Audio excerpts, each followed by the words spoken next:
mo kay Soriano. Yung Ama, Anak, at Espiritu Santo ay isa. Kung wala ang anak, walang Diyos. Kung walang Espiritu, walang Diyos. Kung wala yung Ama, walang Diyos. Ganun po kasi yun eh. Hindi totoo na iisa lang yung Ama, yung Anak at saka Espiritu Santo. Hindi po totoo yun. Basahin natin ang Henesis, kapatid na Mel, 1 at versikulo 26. At sinabi ng Diyos, lalangin natin ang tao sa ating larawan ayon sa ating wangis. Kung nag-iisa siya, sino ang kakausapin niya? Ano ba ang Diyos? Hindi naman ang Diyos parang kagaya ng tao na nasisiraan ng ulo na kinakausap yung sarili niya. At saka ang Diyos marunong ng grammar yon. Kaya nga ang sabi niya, lalangin natin. Bakit natin? Kasama siya. Ikaw naman, sasabihin mo iisa siya. Ba't naman iisa siya? May kausap siya. Hindi ba? Ang Biblia, tama ang pagkasabi, nung lalalangin ng Diyos ang tao, sabi niya, may kasama siya. Lalangin natin ang tao. Ayon sa ating larawan at wangis. Sino ba ang kausap niya na pareho sila ng larawan? Magkamukha sila. Magkawangis sila. Sino yung kausap niya na yon? Basahin natin ang Kolosas 1, versikulo 15. Na siya ang larawan ng Diyos na di nakikita. Mel, sino yung kapareho ng larawan ng Diyos? Ang anak po, kapatid na Eli. Oo, kahit naman sa literal mo daanin Sino ang unang-unang kamukha ng anak? Di ba, mas madalas ang kamukha ng anak yung magulang, Gadmel? Tama po yun. Ayan. Kaya ang kamukha ng ama, yung anak niya, si Kristo yon. Siya ang kanyang kalarawan. 1:3 ng Ebreo. Basa. Palibhasay siyang sinag ng kanyang kaluwalhatian at tunay na larawan ng kanyang pagkadiyos. At umaalalay ng lahat ng mga bagay sa pamamagitan ng salita ng kanyang kapangyarihan, ng kanyang magawa na ang paglilinis ng mga kasalanan ay lumuklok sa kanan ng karangalan sa kaitaasan.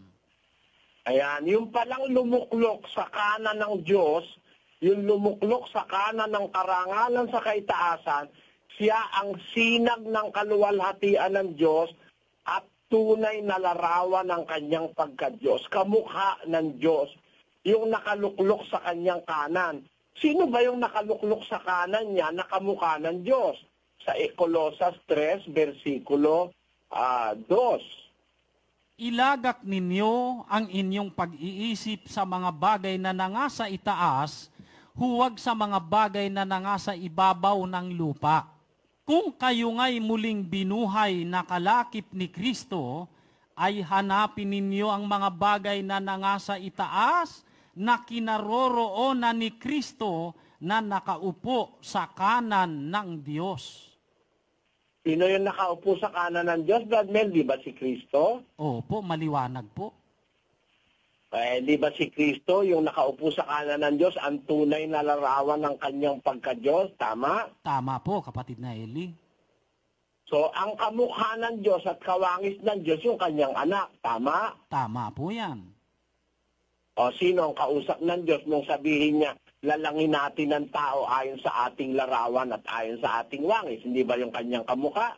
Tama po yun, kapatid na Eli. Sino ba yon? Nakasama ng Diyos na lumalang ng lahat ng bagay. Basahin natin ang Juan 1:1 hanggang 2. Nang pasimula, siya ang berbo, at ang berbo ay suma sa Diyos, at ang berbo ay Diyos. Ito rin nang pasimulay suma sa Diyos. Ang lahat ng mga bagay ay ginawa sa pamamagitan niya, at alinman sa lahat ng ginawa ay hindi ginawa kung wala siya. Sino yung kasama ng Diyos nung ginagawa ang lahat ng bagay?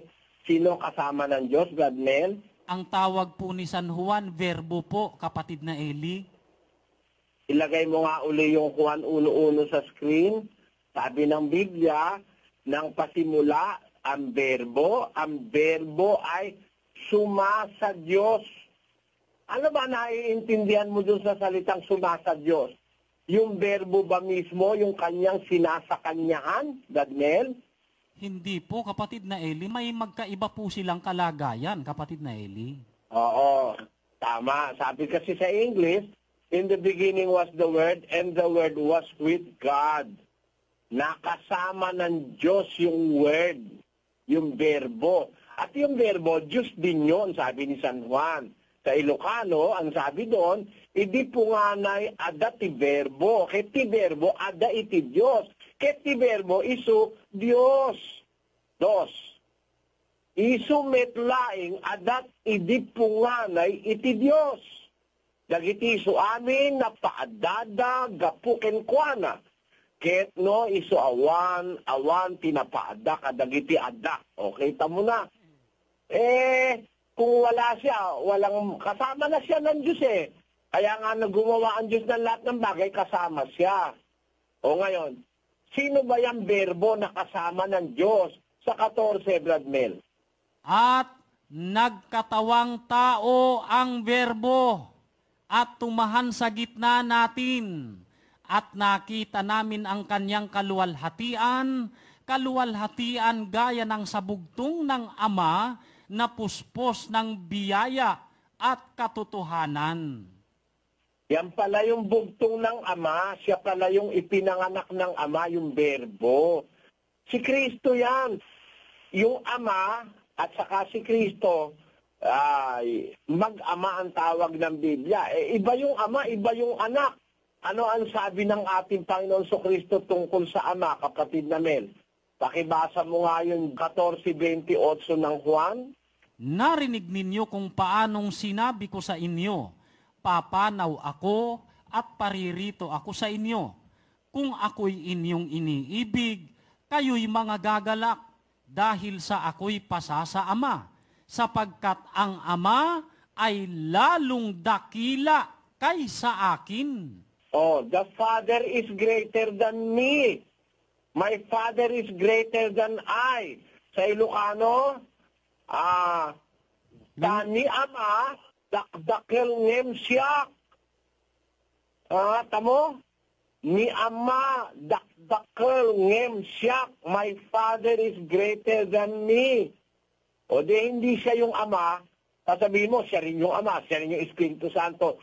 Anong oneness? Meron ka bang mababasa sa Bibliang oneness? I-type mo nga yung oneness, Brad Mel, kung merong ganun salitang oneness sa Biblia. Oneness. Sinerge po ng computer sa buong Biblia, ang resulta po, kapatid na Eli, ay no word or phrase found. Hindi totoo yan. Sa Biblia, iba yung Ama sa anak eh. Ang katunayan, pati nga Espiritu Santo, iba sa Ama at anak eh. Mateo 3:16. At nang mabautismuhan si Jesus, pagdakay umahon sa tubig, at narito, nangabuksan sa kanya ang mga langit, at nakita niya ang Espiritu ng Diyos na bumababang tulad sa isang kalapati at lumalapag sa kanya. At narito ang isang tinig na mula sa mga langit na nagsasabi, ito ang sinisinta kong anak na siya kong lubos na kinalulugdan. Napakaliwanag yan na binobotismohan yung anak nandun sa ilog ng Jordan kasama si Juan. Pagkabotismo, umahon siya. Tapos nabuksan yung langit. Ang Espiritu Santo dumadating sa kanya, bumababa. Yung Espiritu Santo nasa langit.